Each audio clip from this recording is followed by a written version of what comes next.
If you could put the things that are most important to you in a bag and you only had that one bag, just one, what would you put in it? The bare essentials? And how important are the bare essentials to you? How important are the bare essentials to me? That's next in this episode of the Gratitude Journal podcast. This is the Gratitude Journal podcast. Spring greetings, spring salutations to you, my fellow friends and downloaders of the Gratitude Journal podcast. Matthew on board here in the basement lair. It is a bit chilly because that's what happens in basements, but outside we're experiencing a delightful day. And I don't use the word delightful too terribly often. One, I don't really consider that kind of like word that really fits in my vernacular, but sometimes I'm forced to use it because it's just so damn delightful outside. And that's the way it is. There's a little bit of wind, but it's pretty darn nice. And I'm grateful for that, as I am grateful for you, that you would take the time to include the Gratitude Journal in your subscriptions as you download things to your Apple device or your Android device or whatever device you use, whether it's Alexa or whatever, to listen and consume downloadable content. I appreciate you, and I am grateful that you include the Gratitude Journal in your download history. And hopefully, the Gratitude Journal, at its core, is a way for maybe you and I to find the ways to recognize the things that we should or could or might be able to be grateful for. And so that's really the point of this podcast. And when I kind of set out to do a podcast, I've had several incarnations of podcasts in the past. And like most podcasts, as you probably have discovered in your download history, they go certain episodes and then all of a sudden they kind of peter out and all of a sudden they evaporate out there in the cyber world. And so this is kind of the dilemma that we're forced with this rather new and uncharted platform, this podcast platform. But I'm grateful for you, and I'm grateful that you would consider gratitude in your daily journey. I've been really struggling lately for gratitude. I have to be honest with you. And one of the things that has really preoccupied me is the fact that I've been on this kind of program. It's a program that I took to a doctor because I had some concerns, and that regular doctor, the primary care physician, really couldn't help me. And so I went to sort of another place that is more like a wellness place. And one of those places that really wasn't covered by insurance, but I figured I have a couple things going on that I won't really share. I'll just say I have some difficulties with inflammation in my life and trying to find ways to cut down on inflammation. And one of the things that was suggested to me after a battery of tests, including food testing and some other testing, is that I try to give up a bunch of things for a period of time to see if that has any effect. And of course, as you know from my statements and comments here, I'm a pretty big fan of craft beer. In fact, I really developed a sort of a passion for craft beer. And unfortunately, this test actually revealed that brewer's yeast is really a primary culprit for me, or could be a primary culprit. And so this depressed me greatly. I mean, really depressed me a lot. But it also included a bunch of other things, foods that I kind of enjoy and have had, and that I've really have tried to avoid over the past almost 2 weeks. So it hasn't been a very gratifying experience, if I'm completely honest, mainly because a lot of the things that I kind of enjoyed consuming, I can't really have. And I'm trying to find quote unquote affordable ways to replace those things. But it's an ongoing journey. I'm grateful that I don't have, at least from what the tests showed, any kind of really wacky disease or something that is pointing in another direction that could be ultra serious. So from that standpoint, I'm grateful.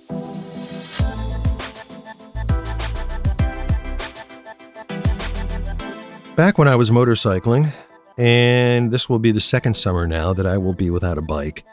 And for that, I am pretty sad and pretty depressed. I came to motorcycling fairly late in my life, and I realized when I went through a class back in 2007, I realized how much I really enjoyed it and wondered why I hadn't taken it up earlier in my life. It always seemed like a sort of mystical thing, this act of sitting on two wheels with the wind blowing through your hair and traversing the country and throwing caution to the wind and letting the wind rule you. And this seemed rather romantic, almost like a Norman Rockwell painting. And then I realized once I started to become a motorcyclist and not a biker that while it's a gratifying experience, it's also a very dangerous experience. And I really had to be up on my P's and Q's and make sure I was protecting myself and all the other stuff that I won't go into. But it was during one of these rides where I stopped at a little town and I parked my bike strategically so that it wouldn't be in the way of any other four-wheelers or cagers, as we like to call them. And I sat on a little bench and I was enjoying a cup of coffee. And I looked at the traffic kind of meandering by. It was a beautiful day, very blue sky, not a whole lot of wind. And what I've come to realize as a motorcyclist is that what could be a small thing if you're in a car could be a much larger thing on a bike. For instance, I mean, even a 8 to 10 mile per hour constant wind in a car, you're barely going to notice that. On a bike, it becomes extremely noticeable. Little pebbles in the road, as corners meet, as lanes or roads come together. Those things don't really matter in a car, but in a bike, when you're leaning over, making a turn, and you come across sort of a patch of gravel or those little mini stones that kind of gather in the corner, that could spell disaster. So I came to realize a number of things that I hadn't realized during my really romantic mental meanderings about what motorcycling was supposed to be. At any rate, I was sitting on this bench, enjoying this coffee, enjoying this day, and thinking to myself, self, if you could put the most important belongings in a bag, aside from Donna, I wouldn't put her in a bag, but if you could put your most precious essentials in a bag, what would they be? And could you live with just those essentials? And I looked down, and with me I had my phone, and I could feel my wallet in my riding pants, and I had protective gear on my bike, and I had this coffee, and I had a bottle of water in my satchel bag, and I had a few bucks, in that wallet. And I thought, really today, this is really all I need. I don't need the perfect job. I don't need the perfect bike. I just need one that operates efficiently and effectively and that I don't have to maintain because I'm not capable of maintaining it myself, aside from putting air in the tires. I need a couple of bucks to afford this coffee. I need a couple of bucks to afford gas if I have to put it into the engine. And aside from that, there's really nothing else that I need, both on this trip or on that day. And it really made me think later in that ride, what are these essential things that I can't be without? How numerous are they? And to what extent have I allowed these things to sort of grasp hold of me and our existence? And I really pondered that, and it became very almost obsessive in my need to understand where these things sat in my life.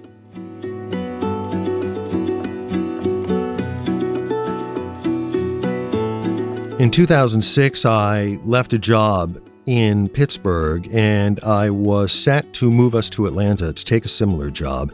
And during the process from the time that I quit the job in Pittsburgh and started the job in Atlanta, I was actually working for the Atlanta radio station from my home studio in Pittsburgh, waiting to fix up the house, sell it, that kind of thing. And in the span really of a couple of months, that job evaporated.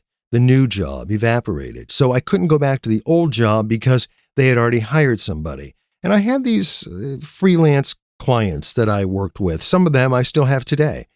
And so my wife, who was working at the time, decided that she would be open to a relocation. And so we relocated and we went to the St. Louis area. And at the time, her youngest son had a business and had hired her. And I had these clients and I decided, you know what, I'm going to make a go of this. And we're just going to move our world to the middle of the country, the king colony of flyover states. And we're going to see how this goes because I really had nothing else going at the time. And in the house that we eventually purchased on the Illinois side of the Mississippi River, this house was a ranch house, very affordable and very spacious and almost too spacious, really. And I recall we had a series of rooms, one room being this long sort of sun porch room that had actually been made into a long living room with a series of really ornate, beautiful windows that looked out onto the back. It was really quite an attractive room just to watch television. On the one wall, it had a fireplace and it was really quite nice. And the door opened up onto a deck, which we eventually sort of reconfigured and put a pergola out there. I mean, it was really quite nice. But the room was enormous. I mean, absolutely gigantic. And when we finally moved all of our stuff from Pittsburgh out to Illinois and we started to take it into the house, we realized that there was a whole half of this room that we had nothing in it, nothing. And so we went shopping for some cheap stuff to quote unquote fill the room up. And we bought a chair and then we bought another lounge chair. We bought this beautiful round table, a glass top table that I think we since sold since moving back to Ohio. Anyway, I recall sitting in those chairs the first day thinking, wow, these are pretty comfortable. People who come over are really going to like these chairs. And then in the 3 years that we were there, I don't recall ever sitting in those chairs ever again. I mean, never. I mean, I sort of vacuumed them when it was time to clean and I would wipe off the glass table. And maybe, if we had our grandkids come over, they would sit in the chairs and, draw and stuff and spread out on the glass table. But other than that, the table and the chairs never got used. And so I filled this space, filled this world with these things that really had no purpose in my life aside from filling up the space so that it prevented somebody from walking in who didn't know you from saying, wow, that looks like a big empty space in that room. What are you going to do with it? And then I came to realize that a lot of the things that I own and owned, things that I still own, are there because it seems appropriate to have those things so that people don't ask, where are those things? Why don't you have those things? And I'm thinking predominantly of man caves, for instance. I have a man cave. I technically call it a person cave, I guess, because Donna is pretty involved in enjoying the person cave as we watch games. It's kind of been our primary television watching area down here, right outside of the basement lair. We maintained more of a residence upstairs throughout the winter because it gets pretty cold, and we had a fairly cold winter, but that's really what we have is this sort of person cave. And I adorned the person cave with all kinds of memorabilia that was important to me as a Cleveland sports fan, and made sure all the walls were covered with the appropriate amount of memorabilia and that the spaces were mapped out so that everything looked normal and rational and cool. And that when people would come over, they would go, wow, what a cool room. And one night I was sitting here enjoying a beverage after a ride, and I was looking around at all the stuff. And I thought, well, why do I need all this stuff? Really? I mean, is it so important that I have this signed picture from Albert Bell, a player who played for the Cleveland Indians in the glory years of the 90s? I mean, what purpose or what role does it play for me now? How important is it? Is it a bare essential? The fact that I have a signed book from a baseball radio play-by-play announcer whom I admired 25 years ago. Am I going to show it to somebody? What is the keepsake for? What value have I assigned to it? everything from playing cards to game ticket stubs to programs from events. What purpose do these serve in my life? What are they supposed to say about me? And I started to wonder whether they were bare essentials that belonged in my little satchel that I envisioned while sitting outside of the coffee place while on my bike that day. Did these things fit in that satchel? Figuratively? Should I have them? Should I include them? And what importance do they have in this role?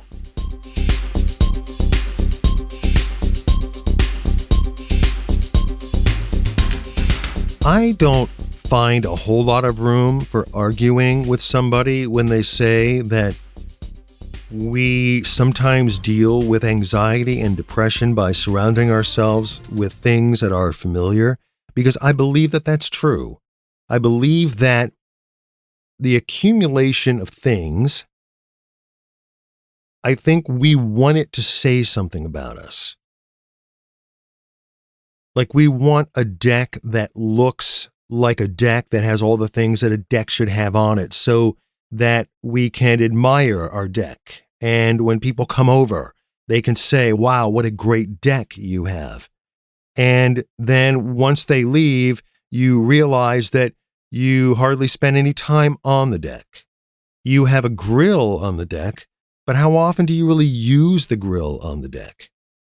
And these things continue to roll through my mind, and I wonder, am I operating with things because I'm overcompensating for something else? And I'm not a psychiatrist, so I can't fully answer that question without help or maybe a third party. But I am under the impression that that could and has been the case. That there are so many things outside of this one little satchel. And in the satchel, I'm not talking about the things that are required to do your job. I mean, down here in the basement layer, I'm surrounded by things. I'm surrounded by computers and hard drives and servers and microphones and keyboards and things that I'm assuming, camera gear, lighting, things that I'm assuming are going to contribute to the revenue stream of this business. I'm not talking about those things. I'm not talking about the things that are in Donna's art studio, a clutterer's paradise, because it is absorbed with palettes, brushes, pens, anything dealing with the creation of art. And that doesn't include the things that are in the other room on the other side of the basement layer, which is a whole bank of things dealing with crafts and the world of crafting.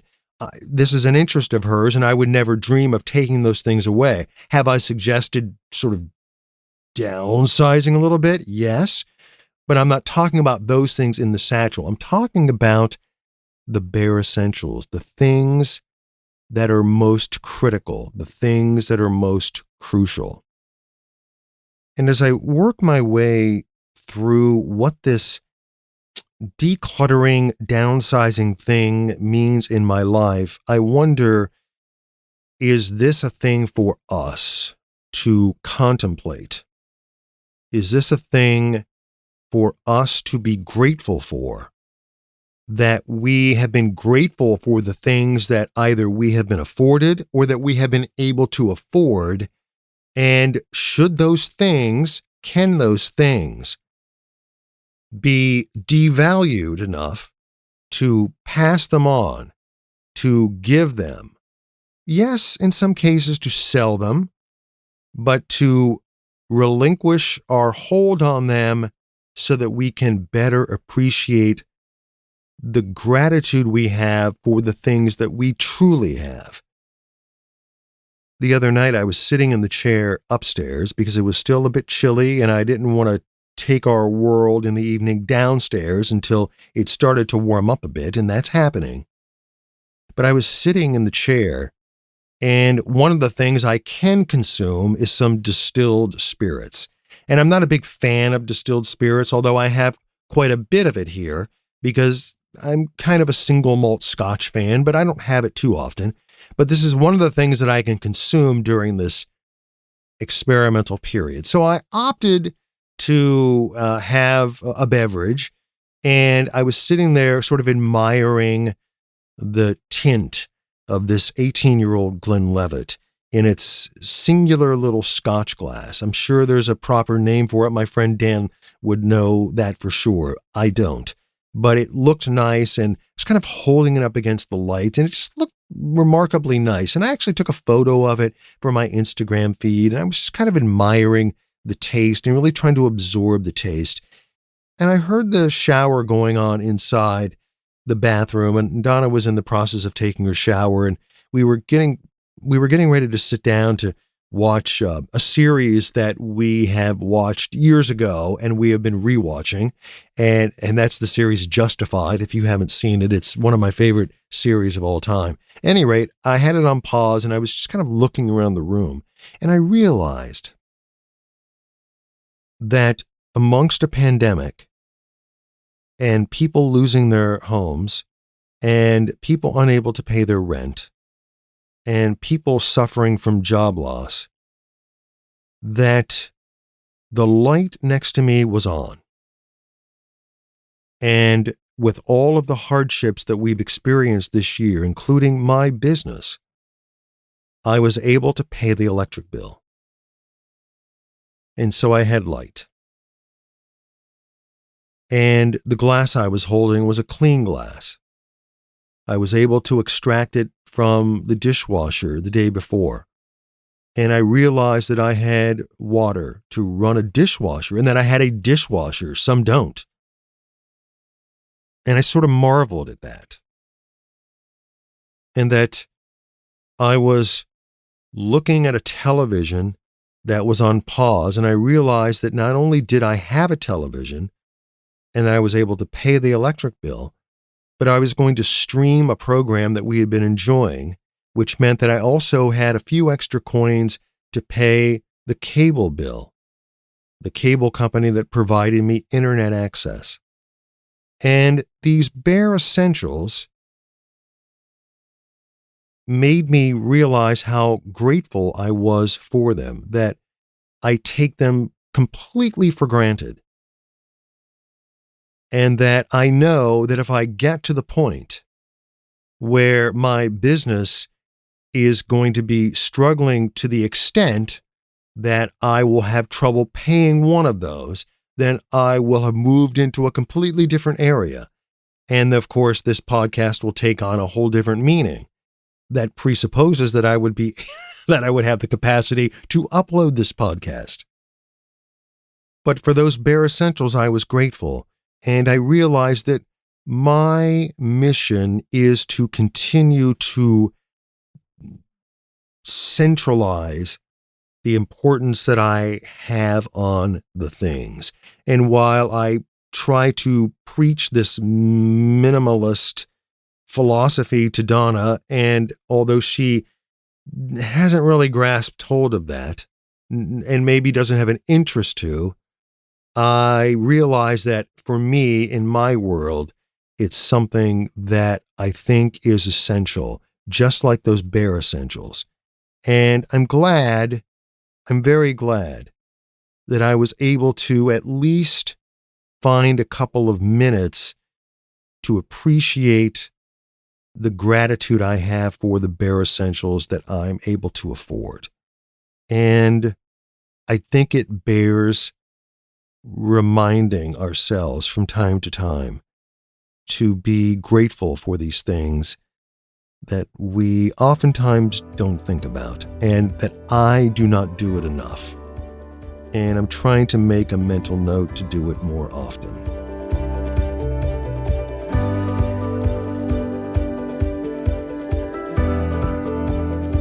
If I could ask for anything more, I would ask for some knowledge about lawnmowers, because for whatever reason, I can't get my lawnmower to start. And it's kind of kicks on and runs for a couple of seconds, and then it kind of peters out, and it has plenty of gas, and I think it has plenty of oil, and it's just not doing its thing. So sooner or later, I have to get this figured out, because I don't say this too often, but we're getting to the point where we're going to be experiencing some pretty nice weather here in Northeast Ohio, and yours truly needs to make the homestead look like somebody actually resides here. So that means cutting the grass. So hopefully I get that solved. In the meantime, I'm gesturing with my hands behind the mic. You can't see it, primarily with my right arm, because my left arm is hurting pretty badly after yesterday's COVID shot number 2. So I'm pretty happy about that. And hopefully this pain that I have in my arm is the only side effect that I experience from COVID-19 shot number 2. Donna and I both have the shots. I'll wait my 2 weeks, and then hopefully we can begin to integrate a little more amongst the people who have also had their vaccines. And that will be something I will be extremely grateful for. Now, I'm looking forward to the day when we can hug again. I miss hugs. I'm a hugger. That's what I am. And I like hugs. I think they're beneficial, and I think they're necessary, and I think they touch the core of who we are as human people. And we need this stuff. We need hugs. And so for the opportunity to have those again, I am grateful. In the meantime, I hope that you treasure your bare essentials. And if the bare essentials are all you have, maybe that's good enough right now. And if you have a lot more than that, maybe give it some thought about how some other people who maybe don't even have the bare essentials might benefit from this overabundance of things that you might have. It's not a religious or theological conviction. It's just a human helping other human conviction that I hope that I can demonstrate a little more, and maybe you'll think about doing it too. In the meantime, stay safe, get the vaccine, continue to wear those masks and social distance, and I appreciate you checking in and downloading and listening to another episode of the Gratitude Journal podcast.